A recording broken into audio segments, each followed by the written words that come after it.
Hi friends, जय जगन्नाथ। मु आपनक prior अपरूपा मु आपण माननकु पूजास फ्लेवर हाउस को स्वागत जनाऊँगी। आज आमे अति सहज उपाय स्वादिष्ट स्वास्थ्यकर चिकेन सूप प्रस्तुत करिबा। आसंतु शिखिबा। प्रथमे चिकेन सूप पई आवश्यक सामग्री गुडी को प्रथमे आमे जानि नबा।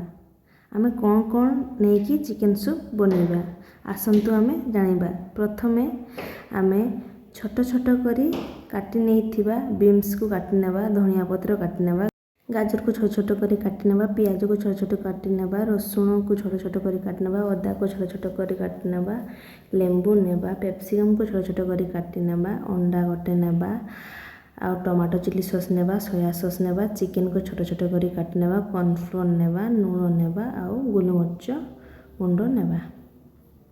एतिकी जिनिस आमर आवश्यक। आसंतु प्रस्तुत करिबा चिकेन सूप। प्रथमे तेल गरम होगापाई देबा। तेल गरम हो आसिबा पर छोट छोट काटी रखिथिबा अदा, रसुण, कंचा लंका को पकेकी भल भाବରେ किछि समय पे भाजी नेबा। रसुण अदा टिके लाल हे आसिला परे वर्तमान छोट छोट काटी रखिथिबा चिकेन को भाजीबा पई पकेइबा। चिकेन को धला हेबा पर्यंत आमे भाजी नवा। चिकेन धला हे आसलानी वर्तमान आमे काटी रखिथिबा पियाज, गाजर, पेप्सिकम, बीन्स को भल भाବରେ भाजी नवा।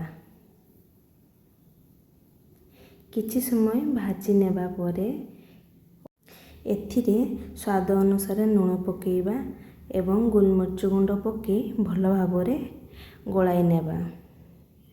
भल भाବରେ वेजिटेबल गुडी को भाजी नेबा। वेजिटेबल गुडी को भल भाବରେ भाजी हो जाइछि। एबे आमे गोटे ग्लास पानी ढालिबा।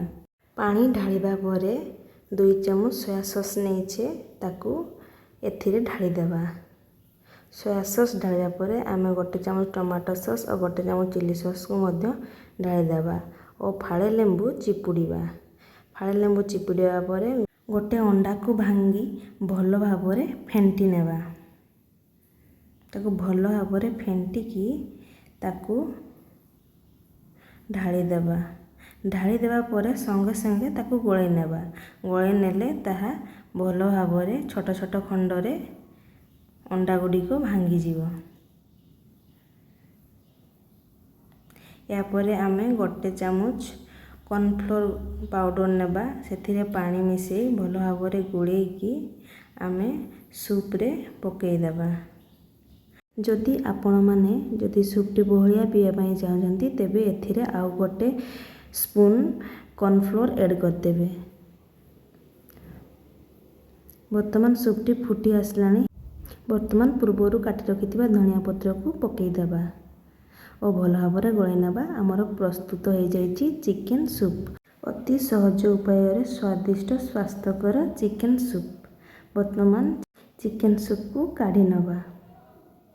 एबे आपण घरे अति सहज उपाय स्वादिष्ट चिकेन सूप प्रस्तुत करि परिबे। आपण मानकु जदि मोर रेसिपीटी भल लागि थाए आपण माने घरे निहाती ट्राई करिवे आ मते कमेंट माध्यम रे जणाइबे रेसिपीटी केमिति होइछि ओ केमिति टेस्ट होइछि। आपण मानकु मोर जदि रेसिपीटी भल लागि थाए तेबे लाइक, शेयर, कमेंट, सब्सक्राइब करने को जमार भूलिबेनी।